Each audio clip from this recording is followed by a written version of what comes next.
ఘనౌదయిద్దాం సమరానికి సయ్యందాం.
రామ్మా.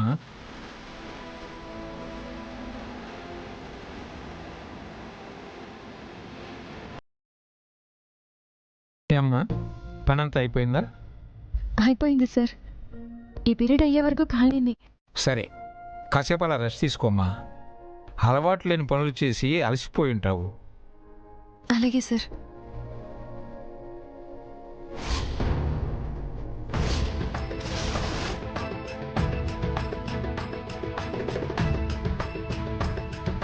సార్,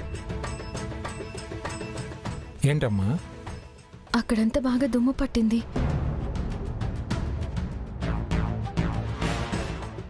శుభ్రం చేస్తాను సార్. ఎందుకమ్మా? వాడితో ఇప్పుడేం పని లేదు. 4 నెలలకో 6 నెలలకో ఒకసారి శుభ్రం చేస్తే సరిపోతుంది.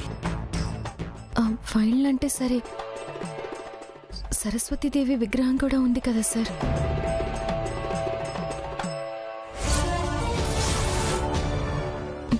మీకు ఇబ్బంది లేకుండా శుభ్రం చేస్తాను. సరే, కానీ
పర్లేదులేమ్మా, నువ్వు జాగ్రత్త.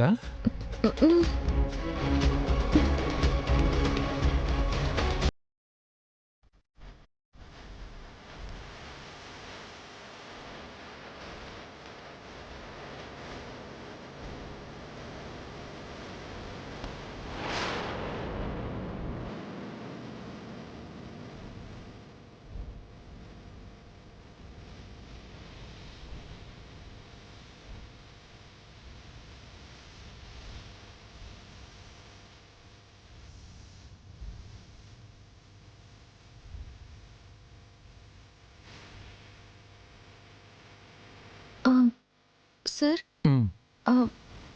ఈ కవర్లో ఏవో దస్తావేజులు ఉన్నాయి. అవేవో పనికిరానివి అయి ఉంటాయిలేమ్మా.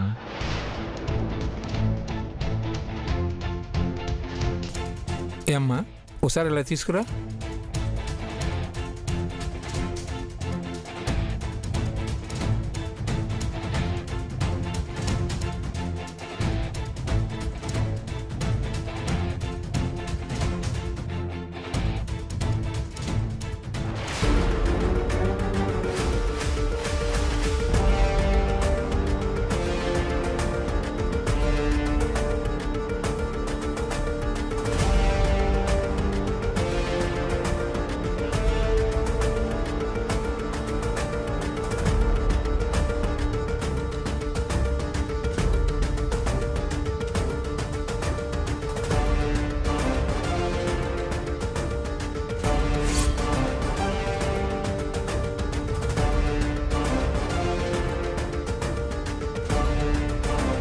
అమ్మా విద్య, చదువు పట్ల ఆ సరస్వతీదేవి పట్ల నీకున్న భక్తి శ్రద్ధలే ఇప్పుడు మీ జీవితాన్ని మార్చేయబోతున్నాయమ్మా.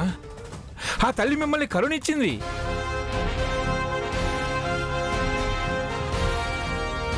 మా జీవితాల్ని ఈ కాగితాలు ఏం మారుస్తాయి సార్? ఇవి మామూలు కాగితాలు కాదురా. ఈ స్కూల్ కట్టించిన మీ తాతగారు రాసిన వీలునామారా.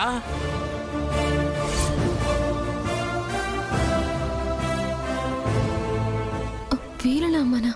అవునమ్మా.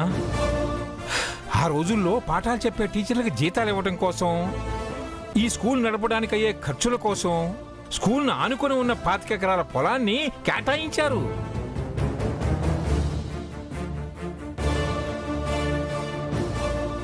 ఆ తర్వాతి కాలంలో స్కూలుని గవర్నమెంట్ స్వాధీనం చేసుకుని ఆ పొలంతో స్కూల్కి అవసరం లేదు అనుకున్నప్పుడు ఆ పొలం మొత్తం తన సంతానానికి గాని వారి సంతానానికి గాని ఎవరైతే ఉపాధ్యాయ వృత్తిలో ఉండి గవర్నమెంట్ టీచర్గా పనిచేస్తుంటారో వారికి పొలం చెందాలని రాసిపెట్టారమ్మా.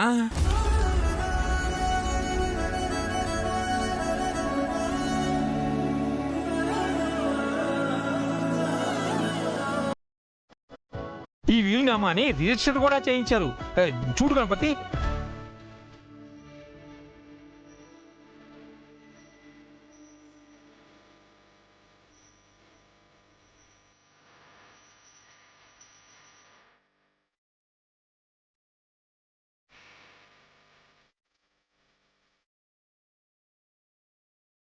ఈ వీలునామా ప్రకారం మా ఇంట్లో ఎవరు టీచర్ అయితే వాళ్ళకి పొలం వస్తుంది, అంతే కదా సార్? అక్షరాలా అంతేరా. ఇప్పుడు మీ తాత ఆస్తిని అనుభవించే అదృష్టం, అవకాశం నీకు మాత్రమే ఉంది. మీ తాత ఈ కాగితంలో రాసింది ఆస్తి కాదురా, నీ తలరాత.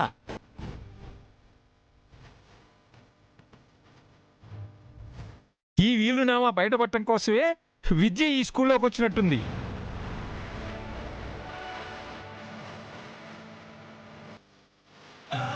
నాదేముంది సార్, అంతా దేవుడి దయ. దేవుడి దయన్నా ఆ దయ కలిగే అదృష్టం కూడా ఉండాలి కదమ్మా.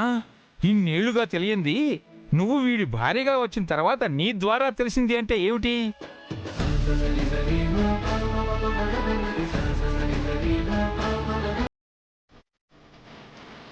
అందరూ ఆదినారాయణ గారి అదృష్టం విద్య అంటుంటే నేనేమో అనుకునేవాణ్ణి. నిజమేరా, ఈ అమ్మాయి నీ పక్కనుంది కాబట్టి నీకే అదృష్టం.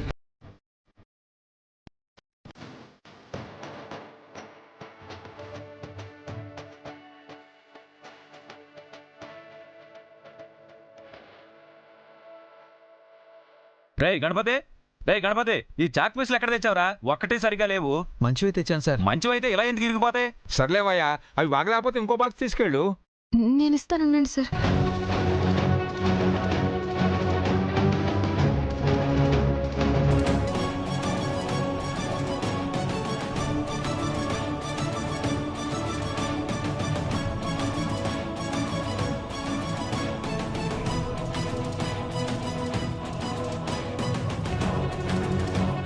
చూడు గణపతి, ఇంతకాలం ఏ ఆధారం లేక మీ తాత కట్టించి మీ నాన్న గొప్ప టీచర్గా పనిచేసిన ఈ స్కూల్లోనే నువ్వు ప్యూన్గా పనిచేసావురా.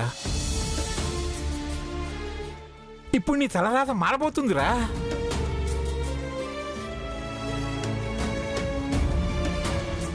ఈసారి నువ్వు పరీక్షల్లో పాస్ అయితే 3-4 నెలల్లో టీచర్ పోస్టులు పడతాయి.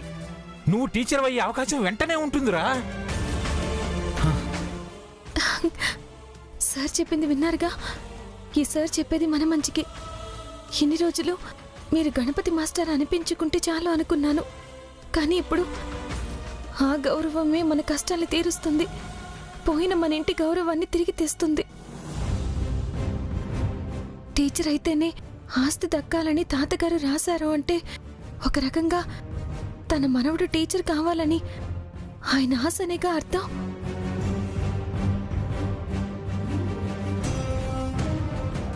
అంతే కదమ్మా. అందుకే మీరు చదవాల్సింది మన కష్టాలు తీర్చడానికి కాదు, మీ తాతగారి కోరిక నెరవేర్చడానికి కూడా. చదువుతాను విద్య. నీ నమ్మకాన్ని నిలబెట్టడానికి, అమ్మని కాపాడుకోవడానికి, తాతయ్య కోరిక తీర్చడానికి, మా నాన్న గౌరవాన్ని పెంచడానికి కష్టపడి చదువుతాను. ఈసారి బీఈడీ పాస్ అవుతాను. గుడ్. ఒరే గణపతి, మీ తాతగారు రాసిన వీలునామా ప్రకారం నువ్వు టీచర్ అయితే నీకొచ్చే ఆస్తి ఇప్పుడున్న భూముల విలువ ప్రకారం చూస్తే నీ రాతే కాదురా, నీ తర్వాత కొన్ని తరాల రాత కూడా మారిపోతుంది.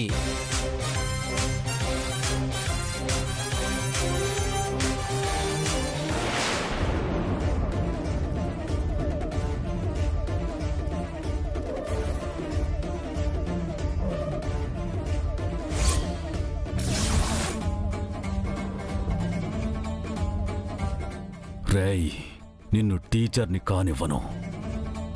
నువ్వెప్పటికీ ప్యూన్ గణపతిగానే ఉండాలి. నన్ను జైలుకు పంపించిన నీకు ఉన్నత జీవితం వస్తుంది అంటే నేనెలా చూస్తూ ఊరుకుంటాన్రా?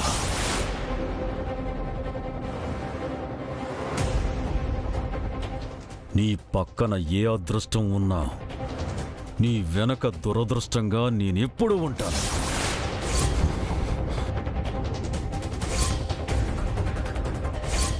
వీళ్ళు కూడా కలిసిపోయారు కాబట్టి మనకింక ప్రాబ్లం ఏం లేదు. బాబాయ్, మనం చేయబోయే ఆ రియల్ ఎస్టేట్ బిజినెస్ తాలూకా డాక్యుమెంట్స్ రెడీ అయ్యాయా? చేయించి పెట్టానమ్మా. గౌరీ, ఆ పేపర్స్ తీసుకురా.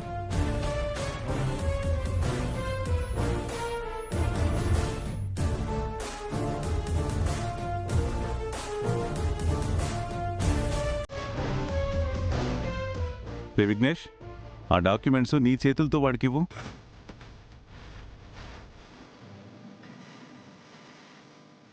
తీసుకోరా.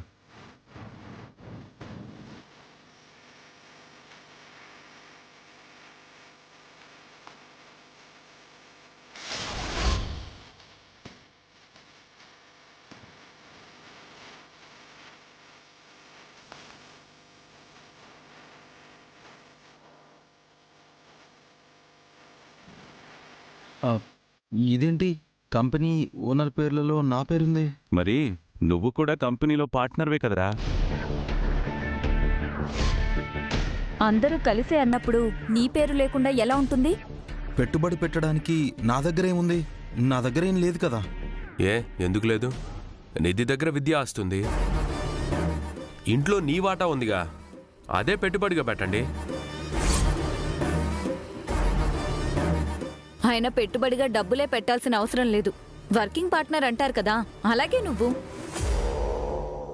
మన అనుకున్నాక డబ్బులు తర్వాత. అంతగా అవసరమైతే నీకోసం నేను పెట్టుబడి పెడతా. మీ మంచితనం అర్థం చేసుకోకుండా మీ గురించి ఏదేదో అనుకున్నాను బాబాయ్. అది నీ తప్పు కాదురా. ఆ పనికి మాలిన విషయాలన్నీ మీ అమ్మ అన్న నెత్తిన వేసుకోకుండా ఉండుంటే మన కుటుంబాలు రెండు విడిపోవలసిన అవసరమే ఉండేది కాదు. మీ అమ్మ అన్నయ్య ఎప్పుడైనా ఆయన మాట విన్నారా?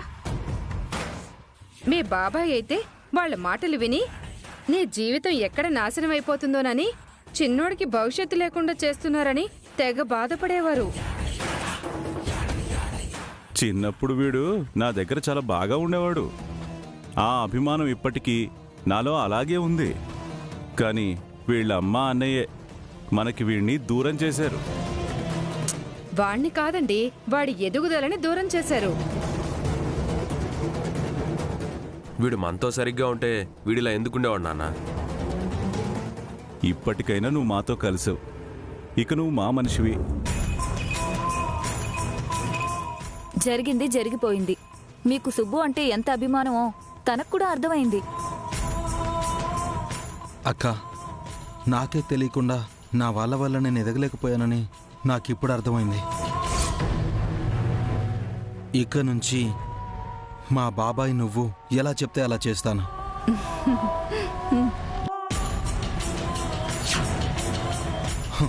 మీరేం చేస్తారో నాకు తెలీదు. విద్య అగాధంలో ఉంటే మనం ఆకాశంలో ఉండాలి. మా శ్రీశైలం మావయ్య మనల్ని అన్న మాటలు తప్పు అని నిరూపించాలి. బాబాయ్ వాళ్ళు ఉన్నారుగా, ఇంకా అదేం పెద్ద కష్టం కాదు. అందరం కలిసాం కాబట్టి వాళ్ళని దెబ్బతీయడం మనకు కష్టం కాదు.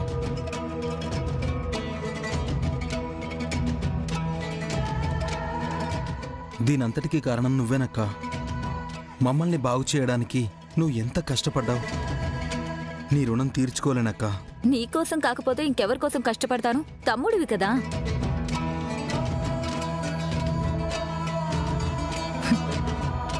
పిచ్చోడా, నా ఆటలో మీరందరూ పావులరా.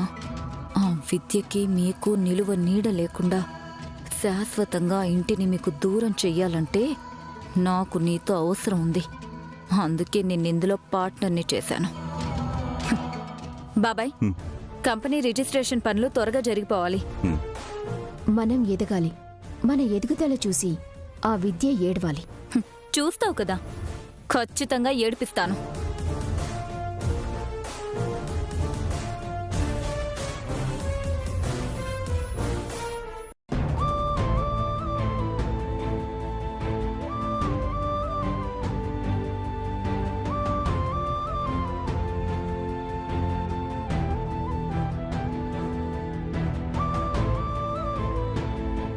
ఏంటి శ్రీశైలం, ఎప్పుడు లేంది అంత శ్రద్ధగా పనిచేస్తున్నావు? ఎప్పుడూ ఒకేలా ఉంటే ఏం బాగుంటది? నోరు రుచి కోరుకుంటే ఒళ్ళు పని కోరుకుంటది. అందుకే దాని కోరిక తీరుతున్నా. కష్టాన్ని కూడా భలే కామెడీగా చెప్తున్నావుగా. అంతేలే, బతుకు తెరువు కోసం కష్టపడి పనిచేయడం తప్పు కాదని మీ గణపతి భార్య కూడా ఇలాగే ఆలోచించిందా ఏంటి? ఏంటి మా గణపతి భార్య నాలాగా ఆలోచించడం ఏంటి? ఏమి తెలియనట్టు అడుగుతామే. ఉదయం స్కూల్ దగ్గరికి పిల్లల్ని దించడానికి వెళితే విద్య అక్కడ స్వీపర్ పనిచేస్తూ కనపడింది. స్వీపర్గా పనిచేయడం ఏంటి? ఏం మాట్లాడుతున్నావు? చూసిందే చెప్పాను, పదరా.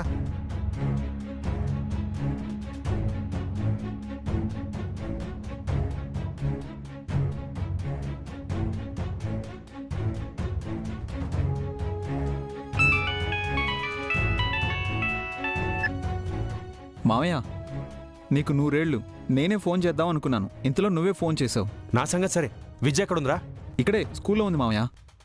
ఎరా, నేను విన్నది నిజమేనా? ఏం విన్నావు మావయ్య? మన విద్య స్కూల్లో స్వీపర్గా పనిచేస్తుందా? అవును మావయ్య.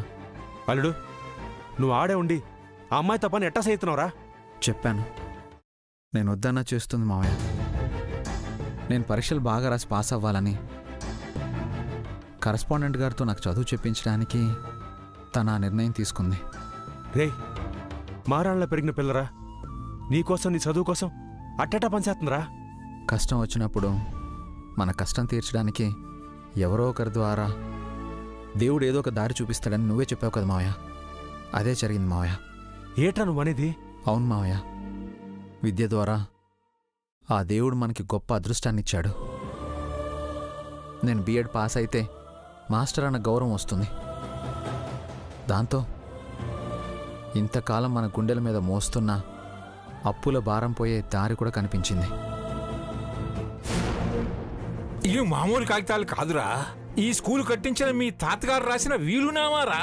ఆ రోజుల్లో పాఠాలు చెప్పే టీచర్లకు జీతాలు ఇవ్వడం కోసం, ఈ స్కూల్ నడపడానికి అయ్యే ఖర్చుల కోసం స్కూల్ను ఆనుకొని ఉన్న 25 ఎకరాల పొలాన్ని కేటాయించారు.